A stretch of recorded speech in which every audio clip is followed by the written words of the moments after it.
Saudi अरब में football के शायकीन को फीफा क्लब वर्ल्ड कप के हवाले से ट्रॉफी देखने का मौका दिया जा रहा है।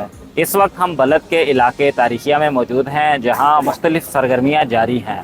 फुटबॉल टूर्नामेंट के हवाले से रोड शो का इनेकाद किया गया है, जिसमें मुख्तलिफ गेम्स रखी गई हैं और बच्चों के लिए काफ़ी एक्टिविटीज़ हैं। उसमें आप फुटबॉल खेल सकते हैं। बलद में 18 नवंबर तक शाम 5 बजे से लेकर रात 12 बजे तक मुख्तलिफ सरगर्मियाँ जारी हैं।